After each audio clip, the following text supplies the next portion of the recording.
오늘 함께 은혜 받을 말씀은 우리 여호수아서 3장 1절에서 8절 말씀입니다. 우리 구약 성경 323면에 하나님의 말씀이 기록되어 있습니다. 여호수아서 3장 1절에서 8절 말씀까지입니다. 우리 찾으셨으면은 우리 천천히 함께 말씀을 우리 합독하면 좋겠는데요. 교독하도록 하겠습니다. 제가 1절을 읽고 우리 성도님들이 2절을 읽고 교독하도록 합니다. 또 여호수아가 아침에 일찍 일어나서 그와 모든 이스라엘 자손들과 더불어 시딤에서 떠나 요단에 이르러 건너가기 전에 거기서 유숙하니라. 백성에게 명령하여 이르되 너희는 레위 사람 제사장들이 너희 하나님 여호와의 언약궤 매는 것을 보거든 너희가 있는 곳을 떠나 그 뒤를 따르라.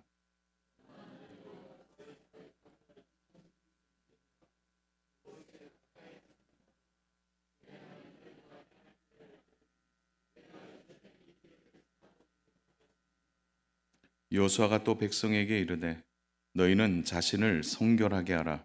여호와께서 내일 너희 가운데에 기이한 일들을 행하시리라.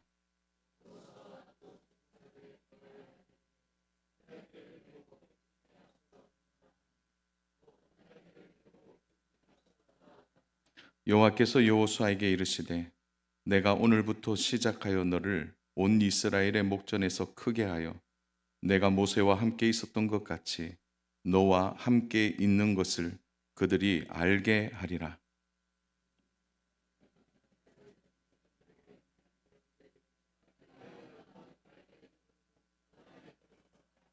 아멘. 오늘은 넘어야 할 문제가 있다면 이란 말씀의 제목 가지고 함께 교독한 말씀으로 우리 하나님 말씀에 함께 은혜를 나누고자 합니다.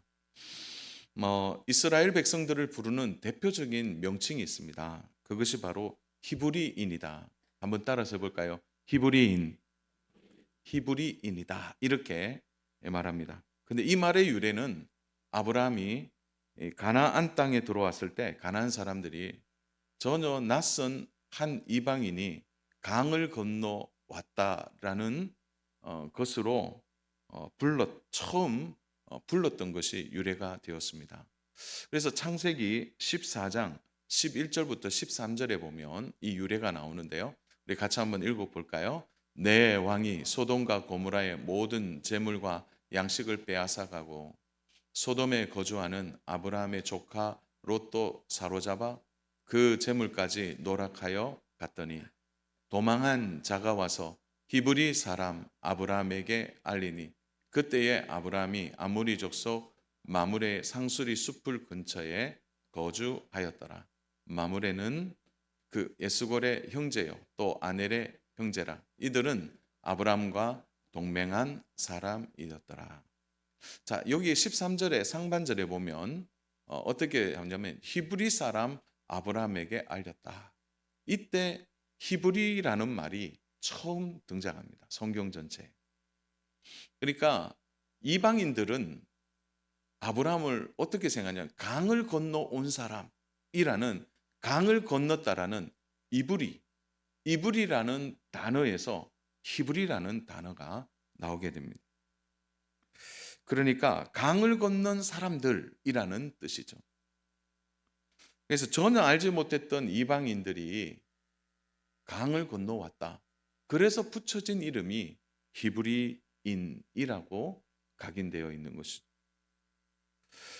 이것은 이스라엘 역사에 매우 중요한 큰 두 가지의 사건을 동시에 말해주고 있죠. 하나는 홍해를 건넌 사건과 하나는 우리가 아는 오늘 본문에 등장하는 요단강을 건너는 사건입니다.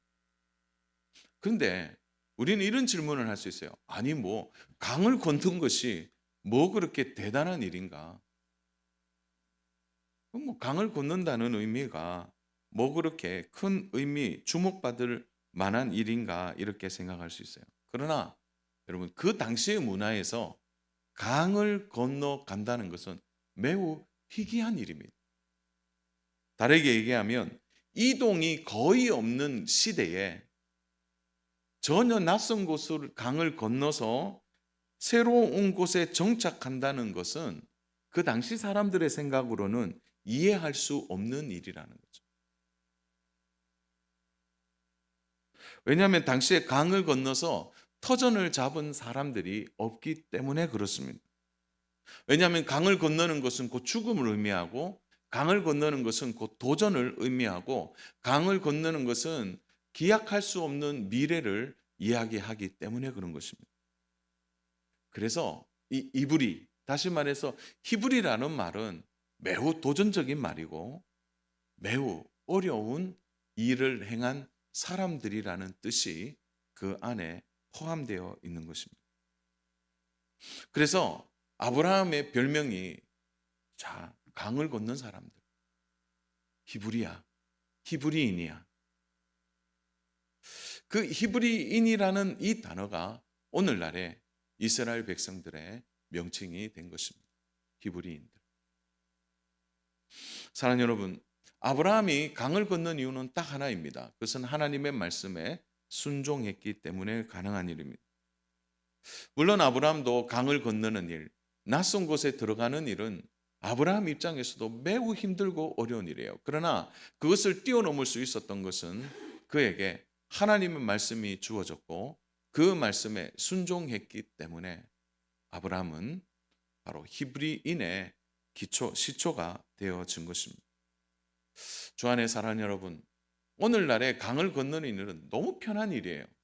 배를 타거나 다리를 건너거나 아니면은 다른 교통수단을 통해서 충분히 넘어갈 수 있는 강의 개념을 오늘 우리가 갖고 있지만, 그러나 사실 이 강보다 우리의 삶에 가장 큰 어려움 중에 하나가 우리가 넘지 못할 문제를 만났을 때입니다.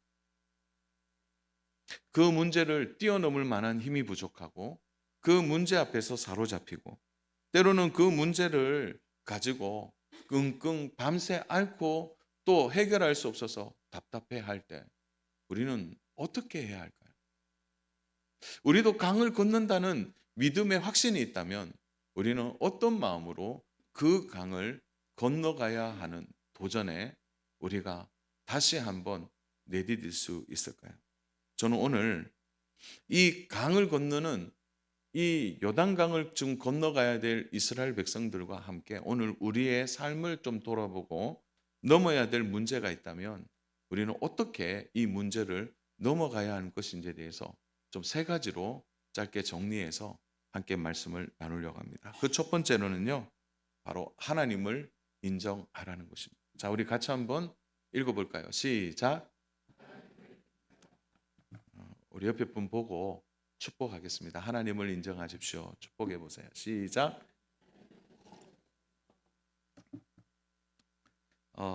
이스라엘 백성들에게 강을 건너는 것이 매우 어려운 일이라고 말씀을 드렸습니다. 그렇다면 이들에게 요단강을 건너는 것은 그들에게 마지막 시험을 치르는 것과 같은 입장이 바로 이스라엘 백성들의 입장이었습니다. 왜냐하면 그들은 이미 그의 아버지와 할아버지가 애굽 땅을 나와서 홍해를 건넌 일이 있었고 이제 광야에서 태어난 이들은 이제 요단강을 들어가야 할 가장 중요한 시기에 이들이 서 있다는 거죠. 그러니까 40년 동안 광야 학교에서 배운 것이 뭐냐면 하나님을 인정하는 훈련이었어요.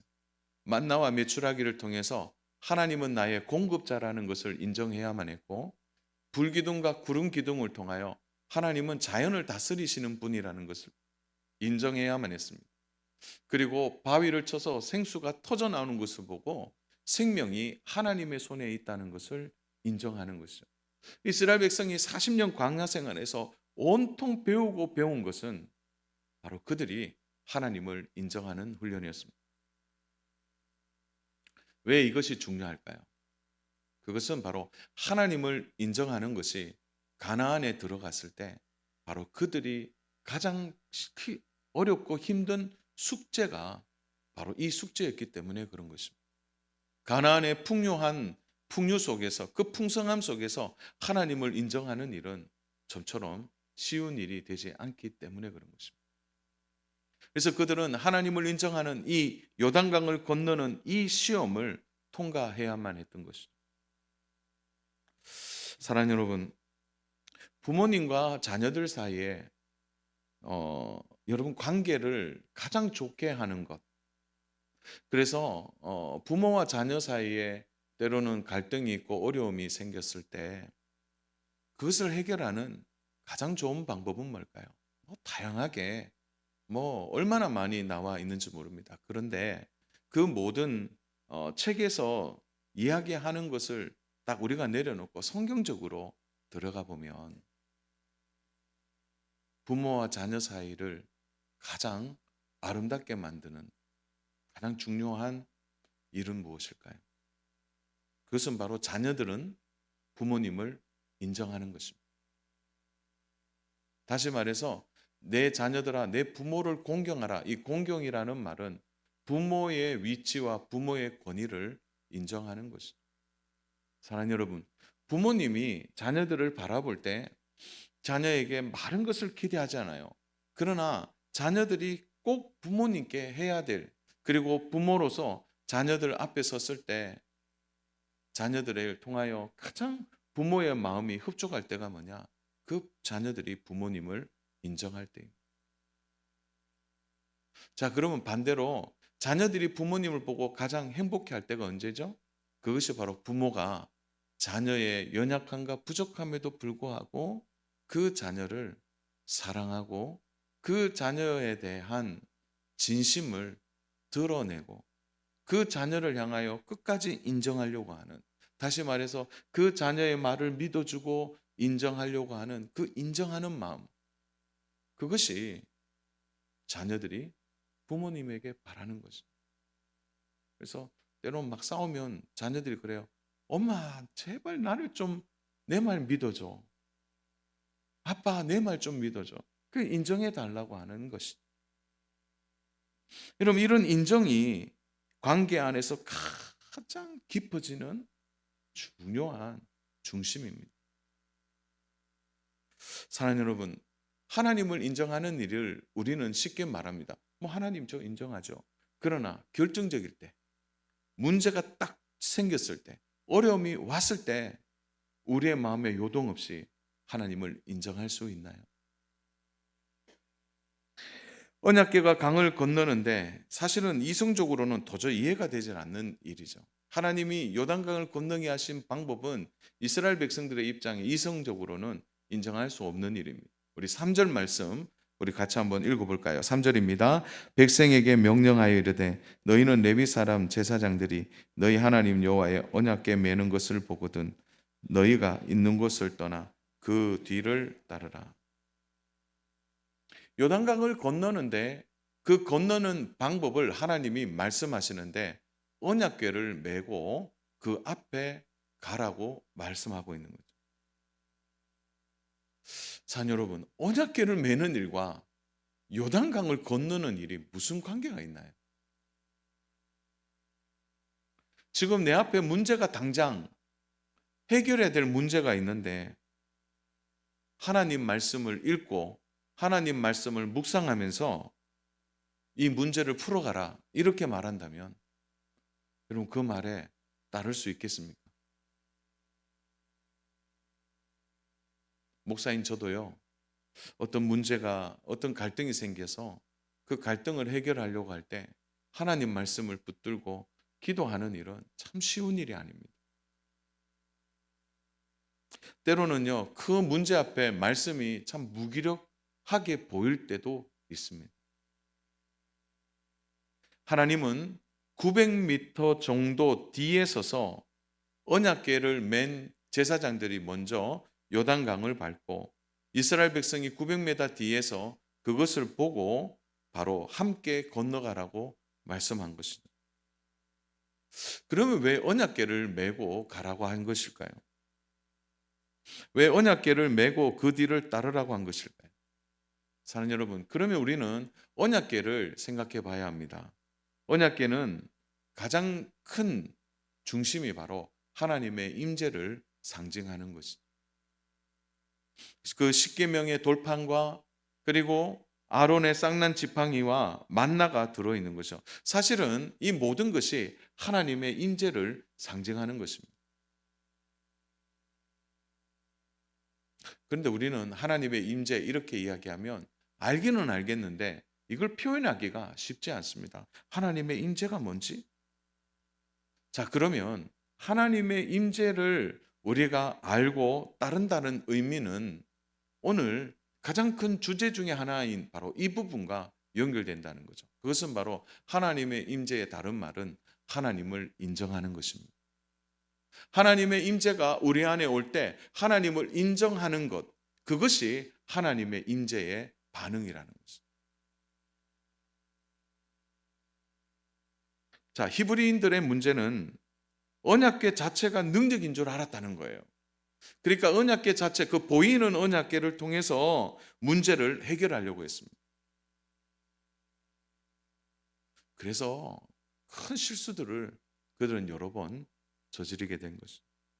자, 여러분, 오늘 우리들에게는 언약궤가 없습니다. 우리의 눈에 보이는 언약궤가 없어요. 그러나 언약궤의 의미는 우리 안에 여전히 살아있다는 거죠. 그것은 하나님의 임재에 가장 반응할 수 있는 방법은 하나님을 인정하는 것입니다. 하나님께서 지금 이 문제 앞에서 그 문제를 해결해 주실 분인 줄 믿고 인정하고 따르는 것이죠. 돈 모엔이라는 유명한 복음성가 작곡자가 있는데요. 그가 이 곡을 썼어요. 나의 가는 길 주님 인도하시네. 그는 보이지 아니하시고. 근데 그 돈 모엔이 이 곡을 쓰면서 제목을 이렇게 잡았어요. 뭐냐면 하나님께서 길을 만드신다. 하나님은 길을 뚝딱뚝딱 만들어내시는 분이라는. 하나님은 요단강에 바로 길을 만드시고 바로 홍해에도 바닷길에 길을 만드신 분이라는 거죠. 왜 이게 중요할까요? 바로 하나님은 이 모든 것을 가능하게 하시는 분이라는 것을 이스라엘 백성들에게 가르쳐 주고 싶었던 것입니다. 우리는 자주 하나님의 임재를 잊어버리고 삽니다. 그리고 우리는 자주 하나님을 인정하는 일에 인색하며 살아가는 거죠. 정말 하나님이 내 앞에 계시느냐? 지금 이 문제 앞에서 하나님은 여전히 나의 하나님으로, 하나님은 여전히 이 문제 해결자로 내 앞에 계신다는 것을 우리는 쉽게 인정하지 않습니다. 그래서 사람들은 사람을 찾아가서 이 문제를 해결하려고 하는 거예요. 또한 이 문제 앞에서 점을 치는 사람들을 우리는 종종 보게 됩니다. 그 사람에게 자신의 앞날과 이 문제를 해결할 것을 묻는 일은 얼마나 어리석은 일인지 모릅니다. 사랑하는 여러분, 우리의 신앙생활에 계속된 훈련이 있다면 하나님을 인정하는 훈련일 것입니다. 우리가 문제를 만날 때마다 그 문제 앞에 설 때마다 우리가 하나님을 끊임없이 인정하는 이 훈련이 끝이 나야 우리는 요단강을 건너 가나안 땅으로 들어갈 수 있는 거죠. 바라기는 우리가 하나님의 임재, 어디에 하나님의 임재가 계시나 이렇게 묻지 마시고 그 하나님은 어디에나 계시기에 내가 하나님을 인정하는 이곳에서부터 여러분의 삶의 문제를 해결하는 진실한 믿음의 중심이 있기를 주님의 이름으로 축복합니다. 그래서 여러분이 문제를 만날 때 가장 먼저 반응해야 될 것은 하나님을 인정하는 것입니다. 우리 믿으시면 아멘입니까? 자, 그러면 두 번째로 하나님을 인정함과 동시에 우리가 해야 될 중요한 일이 있는데요. 그것이 바로 하나님 앞에 정결해야 합니다. 하나님을 인정하는데 정결하지 않다. 이거는 말이 안 되는 거죠. 하나님을 인정한다면 우리는 우리 자신을 돌아봐야 하는 것입니다. 우리 5절 말씀을 같이 한번 읽어볼까요? 5절입니다. 시작. 여호수아가 또 백성에게 이르되 너희는 자신을 성결하게 하라. 여호와께서 내일 너희 가운데 기이한 일들을 행하시리라. 바로 성결하게 하라, 정결하게 하라고 말씀하고 있습니다. 그런데 오늘 5절을 보면서 질문이 나와요. 아니 그럼 뭐 어떻게 정결해야 합니까? 어떻게 정결하라고 하는 말씀은 나와 있잖아요. 그러나 정결이라는 말에서 우리는 두 가지를 좀 정리할 수 있는데요. 하나는 입는 것과 하나는 먹는 것을 정리하는 것이죠. 결국 입는 것은 몸을 씻고 깨끗이 옷을 빨아 입는 것과 같은 것입니다. 왜냐하면 옷은 자신의 정체성을 나타내기 때문에 그런 것입니다. 그래서 자주 성경이 정결하게 하라 이렇게 말하면서 내 옷을 빨고 깨끗하게 입으라고 하는 이유는 뭐냐? 그 옷 자체가 나의 정체성을 나타내기 때문에 그런 것입니다. 또 음식 먹는 것에 대하여 정결하게 하라고 한 것은 바로 하나님이 공급하시는 음식을 통해서 누가 너 인생의 공급자인 것임을 깨닫게 되는 것. 그래서 나의 정체성과 나의 공급자가 누구인지를 알고 나의 믿음으로 내 삶을 정결하게 하는 것. 이것이 바로 하나님을 인정하는 삶의 중요한 태도라는 것입니다. 우리는 오랫동안 정결이라는 말을 참 왜곡되게 생각을 많이 하고 살았어요. 정결, 그러니까 이렇게 말해요. 남들과 구별되는 것. 내가 저 사람보다는 내가 깨끗해. 나는 저 사람보다 좀 성결해. 그렇게 생각합니다. 사랑하는 여러분, 예수님께서 바리새인과 서기관들을 많이 책망하고 꾸짖은 이유를 우리는 너무 잘 알 것입니다. 왜냐하면 그들이 말하는 정결의 기준은 내가 저 세리보다 낫고, 내가 저 여인보다 낫고, 내가 저 사람보다 낫다라고 말하는 정결의 개념을 잘못 알고 있었기 때문에 예수님께서 그들을 책망하신 것입니다. 사랑하는 여러분, 정결은요, 사람과 비교되는 게 아니에요. 정결은 하나님 앞에 하는 것입니다. 하나님 앞에 서는 겁니다. 하나님 앞에서 내가 어떤지를 보는 것입니다. 그럼 그건 어떻게 교만할 수 있을까요? 하나님 앞에 내가 서는데 어떻게 내가 하나님 앞에서 잘난 척할 수 있을까요? 그래서 이 정결이라는 말 자체는 하나님 앞에서 나를 보니까 내가 죄인인 것과, 그래서 자기의 정체성, 나는 죄인이라는 사실과, 내가 하나님이 나의 공급자임에도 불구하고 내가 그 인정하지 않음으로 인하여 오는 나의 그 부족함을 그대로 나타내는 것입니다. 사랑하는 여러분, 하나님께서 무엇인가를 새롭게 시작하시려고 할 때 반드시 하나님의 자녀들에게 요구하는 것이 있는데요. 그게 바로 정결함입니다. 오늘 우리에게 일어나는 문제가 생기면 우리는 그 문제에 함몰돼요.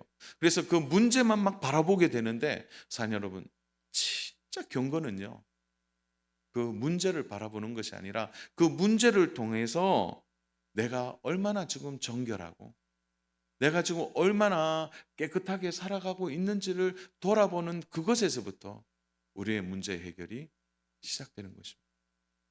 제가 한 가지 예를 좀 들어보려고 합니다. 한나가 자녀를 낳지 못함으로 인해서 자신을 끊임없이 도발하는 불인나 앞에서 그는 고통 속에 매일 우는 일들이 있었습니다. 여러분, 한나가 불인나로 인하여 고통은 당하지만 한나는 정말 하나님의 집에 찾아가서 그는 늘 기도했습니다. 자신에게 자녀가 없는 것과 불인나가 자신을 도발하여서 끊임없이 공격하여 그것으로 인하여 문제 앞에 사로잡혀서 엎드리는 것이 아니었다는 거예요. 사랑하는 여러분, 한나에게는 불인나가 문제가 아니에요. 한나는 하나님 앞에 제대로 서는 훈련을, 하나님 앞에서 자신이 얼마나 죄인인 것을 깨닫고 그가 성전에서 펑펑 울면서 자신의 모습을 돌아보는 여기에서부터 문제 해결이 시작된다는 거예요. 그래서 때로는 하나님께서요, 우리에게 문제를 주실 때가 있는데 그 문제가 사실은 문제가 아니고 우리 자신을 돌아보라고 주시는 문제들도 많이 있다는 것을 생각해야 합니다. 그래서 어떤 문제가 딱 생겼을 때가 그런 거예요. 저는 사실 이 말씀 앞에서 여러 번 반복되는 일 중에 하나가 뭐냐, 자녀들이 속을 썩일 때, 어이구 저 자녀가 문제야. 저는 이런 접근보다 그 자녀의 모습 안에 내가 있다는 것을 얼마나 많이 발견하는지 모릅니다. 나도 하나님 앞에 저런데. 그래서 때로는요, 자녀 혼내다가 그냥 멈춰요. 너무 부끄러워서. 내 자신이 보이는 거죠, 내 자신. 그래서 하나님이 때로는 자녀로 인하여 우리에게 속상함을 줄 때는 그 자녀의 자체의 문제가 아니라 그것을 통하여 하나님 앞에 내가 어떤 자라는 사실을 보게 만드는 하나님의 의도가 있는 것입니다. 그럼 문제를 그렇게 보셔야 돼요. 그 문제 앞에서 내가 얼마나 정결한지를 돌아보셔야 하는 것입니다. 사랑하는 여러분, 그들이 요단강을 건너는 것의 가장 큰 문제는 그들이 얼마나 하나님 앞에 정결하게 준비해서 요단강을 건너가야 하는지에 대한 부분이라는 것입니다. 하나님은 지금 요단강을 어떻게 건너느냐 이 방법보다 이스라엘이 얼마나 정결하고 성결하게 준비해서 그들이 가나안 땅으로 들어가는지, 그것이 하나님의 더 큰 관심이었다는 거예요. 그래서 문제를 해결하는 답은요, 전혀 다른 곳에서 나오는데요, 그건 바로 자신을 정결하는 곳에서 문제가 해결된다. 사랑하는 여러분, 혹시 여러분이 지금 문제가 꼬여 있습니까? 하나님 앞에 오십시오. 그리고 하나님 앞에서 자신을 돌아보고 자신의 죄를 깨닫고, 그리고 하나님 앞에 정결하게 엎드릴 때 전혀 다른 곳에서 이 문제가 풀려간다는, 그것을 여러분의 눈으로 목도하는 그런 은혜가 있기를 주님의 이름으로 축복합니다. 답을 찾는 것이 아니라 정결하게 하는 것입니다. 우리는 지난 2년 반 동안 코로나19를 통해서 얼마나 큰 고통 속에 있었는지 모릅니다. 그래서 한국 교회가 코로나19를 통해서 이런저런 어려움이 있고 문제가 있었다, 그런 이야기 참 많이 들었습니다. 근데 이 코로나로 인해서 성도의 수는 줄어들고 교회 재정도 어려워지고 작은 교회는 뭐 말할 것도 없죠. 그런데요, 그 코로나가 문제가 아닙니다. 한국 교회가 그동안 어떻게 생활했는지, 우리가 어떻게 살았는지 그걸 돌아보는 겁니다. 그래서 한국교회 위기다고 저는 생각지 않아요. 우리가 다시 정결하고 우리가 다시 하나님 앞에서 성결하게 엎드리면, 저는 이 한국교회 문제가 아니라 이것이 한국교회의 기회가 된다고 생각합니다. 가정도 마찬가지라는 거예요. 개인도 마찬가지인 것입니다. 다음 주에 우리 5월 5일 날 우리 온 세대 연합 예배를 드립니다. 참 자녀들과 한 자리에 앉아서 예배하는 일, 그리고 우리 자녀들이 우리의 신앙의 대를 이어서 이 자리에 끝까지 앉아서 그들의 자녀를 놓고 그 자녀들이 그 다음의 자녀들을 이어가는, 다시 말해서 영적 계승이 일어날 수 있는 그 일들의 시작을 우리가 연합 예배를 통해서 우리가 소망을 갖고 이 일에 함께 하려고 하는 것입니다. 사랑하는 여러분, 문제를 보지 마십시오. 그 문제 앞에서 나 자신의 정결함을 돌아보는 우리 믿음의 성도님 되시기를 주님의 이름으로 축복합니다. 자, 그럼 마지막 세 번째로는요, 그러면 하나님을 인정하고 우리 자신을 돌아보아 정결하게 했다면 그 다음은 어떻게 해야 하나요? 우리 세 번째로 살펴볼 것은 지금 믿음으로 하라는 것입니다. 우리는 이제 다시 요단강을 건너가야 될 이스라엘 백성들을 보게 됩니다. 자, 그러면 하나님이 여호수아에게 어떻게 말씀하셨는지 우리 한번 볼까요? 6절입니다. 우리 6절 같이 읽겠습니다. 여호수아가 또 제사장들에게 말하 이르되 언약궤를 메고 백성들 앞에 건너라 하매 곧 언약궤를 메고 백성의 앞에 나가라. 이제는 하나님이 말씀만 하신 것이 아니라 가라고 합니다. 고, 이제 가라는 거죠. 제사장들에게는 메고 들어가라고 얘기했고, 또 백성들은 어떻게 해야 합니까? 백성들이 이제 그 뒤를 따라가는 것, 거기에 한치의 주저함도 없는 것입니다. 다른 부연 설명이 없습니다. 지금 제사장들 보고 메고 들어가라는 거죠. 그리고 다시 8절을 보십시오. 우리 8절 같이 읽습니다. 너는 언약궤를 맨 제사장들에게 명령하여 이르기를 너희가 요단 물가에 이르거든 요단에 들어서라 하라. 이제 메고 가다가 요단 물에 딱 들어서면 그냥 밟고 들어가라는 것입니다. 자, 여기 우리 상상력을 좀 동원해 보겠습니다. 자, 그러면 이 지금 3, 4월인데요. 이때는 추수기입니다. 자, 그러면 평소보다 요단강의 강폭이 30m 정도 넓어져 있고요. 그리고 수위가 이제 4m 정도 깊어지고 유속은 16km 정도 됩니다. 그러니까 유속이 빠르고 깊고 넓은 거예요. 자, 이런 강에 발을 딛는다. 이건 어려운 일입니다. 아마 성지순례를 다녀오신 분들이 요단강 보면서 에이 이게 무슨 요단강이냐 이렇게 말하는데 지금은 축소되었지만 그 당시로 생각한다면 그것은 쉽게 밟을 수 있는 강이 아니라는 거예요. 이런 강에 발을 집어넣는다? 이거 쉬운 게 아니에요. 우리 13절을 우리 같이 한번 읽겠습니다. 온 땅에 주 여호와의 궤를 맨 제사장들의 발바닥이 요단 물을 밟고 멈추며 요단 물 곧 위에서부터 흘러내리던 물이 끊어지고 한 곳에 쌓여 서리라. 자녀는 보세요. 밟으면 역사가 일어나요. 시작하면 되는 겁니다. 자, 문제는 우리가 시작하기도 전에 주저앉아 버려요. 생각이 많아지는 거예요. 특별히 머리가 좋은 사람들이 그래요. 머리가 너무 좋은 것도 아니더라고요. 너무 계산하는 거예요.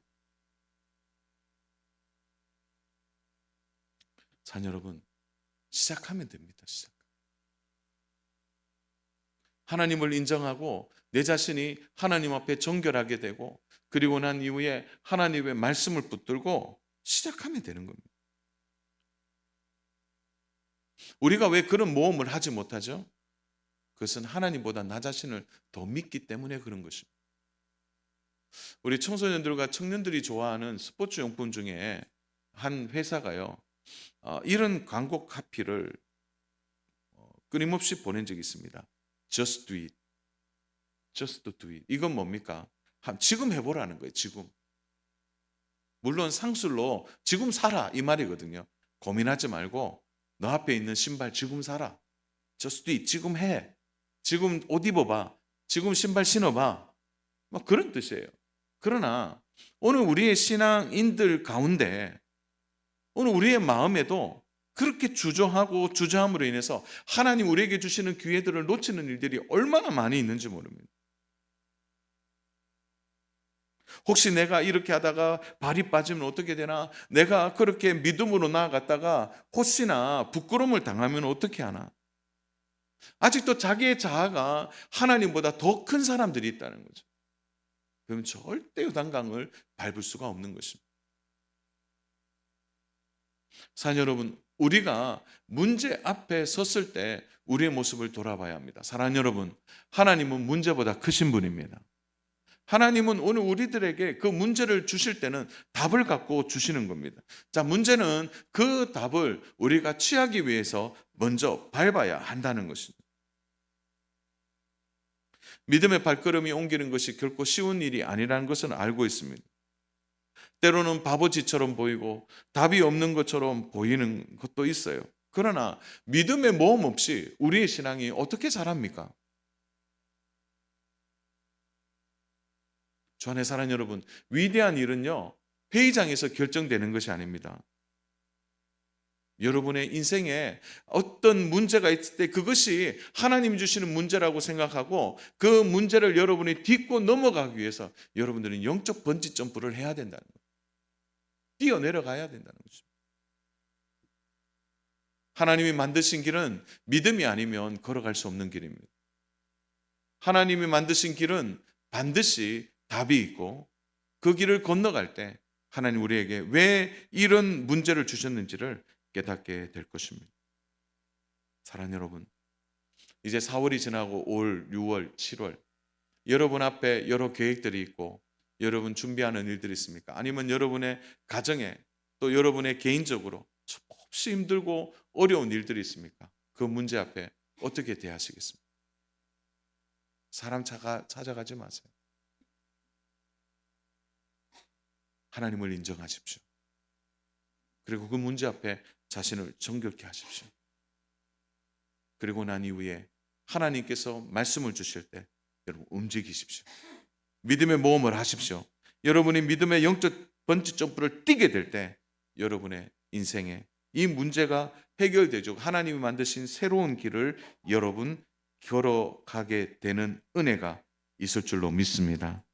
하나님이 길을 여십니다. 새로운 은혜 땅으로 여러분들이 들어가서 문제 위에서 여러분의 삶에 간증이 넘치고 여러분의 삶에 놀라운 은혜와 회복이 있기를 주님의 이름으로 축복합니다.